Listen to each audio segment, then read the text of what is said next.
So today we're talking about the RSX. So haven't really talked about it in a minute. Still got it, it's still here at the house. Isn't really being moved.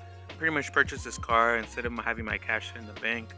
I kind of said screw it and just bought the car just to have it, and it just gives me another option to drive. If you guys watched my last video, I kind of mentioned how there's a lot of issues with the car, and for sure it's a project, so there's been a lot of updates to it. There's a lot of videos out there on YouTube if you guys wanted to watch how to fix some of the things that I fixed. Between my dad and I, we've been fixing a lot of the things that's been wrong with it. Exterior wise, it pretty much looks identical except two things. First thing off the bat, took off the gram lights. They're sitting in the garage. Had some spacers sitting all around. I put a 20mm spacer, and then I put the stock RSX wheels. Currently they're rocking 205/50 or 205/55, something like that. Probably want to go 225/40. And again, this car is just going to be a daily. It's not going to be a track car, not going to be nothing crazy. It's just something to drive around, not to beat up the S2K or the FK8. Lifted the rear end, so before it was much taller than now. As you can see, the front end is still lower than the back, but overall it's about, has like kind of like a front down, rear up kind of look. Just gives it that, a little bit of slanted look. And one of the biggest things I've noticed when I purchased the vehicle is one, starter. The second thing was vibration, the steering wheel. And I think I've kind of fixed most of those issues for the most part. So let's get into it.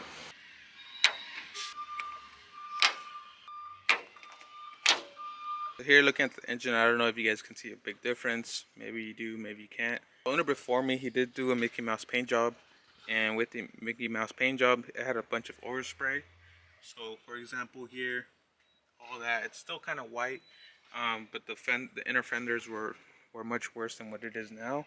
But at least you can tell that they're silver now.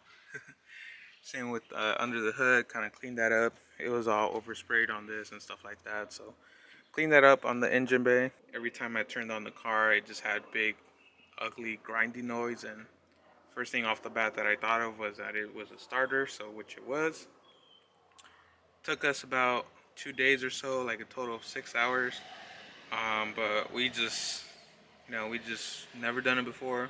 You gotta take off the intake manifold to get to the starter, but to take off the intake manifold completely, you gotta loosen the throttle body and the intake arm. So you gotta take out both of these pieces, a bunch of hoses, air hoses and stuff like that, like this one right here. And then you get the 4 screws up top and then the 3 on the bottom.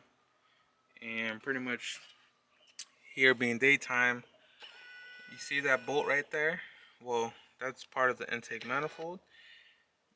Right below the bolt, I don't know if it wants to focus, but right below the bolt there's a little chamfer right there. You can see some dirt sitting on it. Well, that was contacting the AC slash accessory belt system here.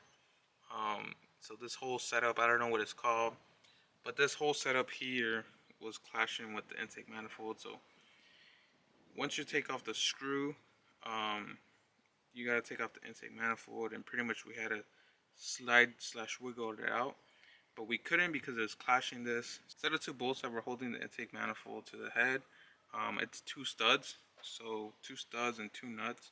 We took off the nuts, removed those, and we realized that since they were studs on both sides, we pretty much loosened those using some pinzas, some pliers, and pretty much loosened them until the stud completely came off.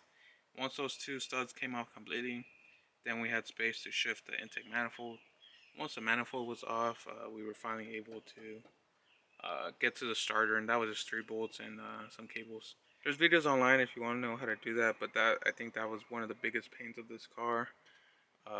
After that, put a new battery. Not the greatest, but it's a new battery now, so for sure we know it's not the battery. We know it's not the starter, but I still have some issues. Sometimes the car doesn't want to turn on every time. When it does, it does. When it doesn't, you just hear one click. So having that one click is kind of annoying. So we think it's either the clutch relay or the starter relay that's under the dashboard. But it doesn't happen all the time. I would say 50% of the time. When I do daily the car, turn it on every day, it tends to not do it. But if I do let the car sit over like 3 days or so, it does take a minute to turn on. So who knows what it is? Maybe it's the fuel system. I really don't know, but at this point, either the car works or it doesn't. it's fine. It's not a big deal. I just gotta keep clicking until it turns on, and then when it finally does get that current or whatever the issue is, it starts right on, no problem. So the car still has some overspray in some spots. For example, here, it's more much closer look, but still has some spots where the overspray is a big deal, which we couldn't access whatever reason. But we try to clean up the inner door jambs as much as we could, so it doesn't have no more overspray. You know, here we kind of had to sand it down and kind of get that off, but yeah, so it looks much better than what it was before. Another major thing while you're driving, we don't have the Momo steering wheel no more. Went back to stock steering wheel. So again, just being a car that's going to be street driven, and with the RSX being pretty famous to be stolen, you know, I'm not trying to get more attention in this car than it needs. So that's the reason why I took off the ground lights, took off the steering wheel, just so it gives it less of a racer vibe. I still do need to take off the Cusco harness bar and the Sparkle seatbelt, so if you guys are interested in one of those two pieces, let me know. Harness bar is kind of more difficult slash much more expensive to ship out, so won't ship that out. But yeah, the last update with this car is the rear end. So I know it sounds kind of tacky, kind of cheesy, but I'm pretty pumped. So if you guys recall, I'll see if I have a video, but all this was covered with overspray as well. All this trunk jam or trunk door jam, I'm not sure what to call it, but you know, it still has some here. Once we do paint the car, both the inside and the outside will be painted, so might as well. We sanded it, but it looks much much better than before, a lot more better. Like, you know, we didn't take off the lights, so some of these corners here still has overspray, but it's not a big deal to me. We have the Megan bar back here still. So yeah, that's pretty much the update with the RSX. Just wanted to give you guys a kind of summary on it, because I know I haven't really been posting it.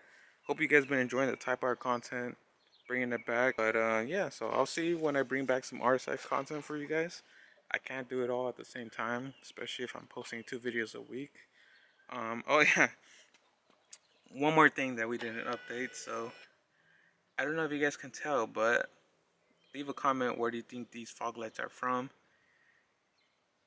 Now that you thought about it, these are actually 10th gen Civic fog lights.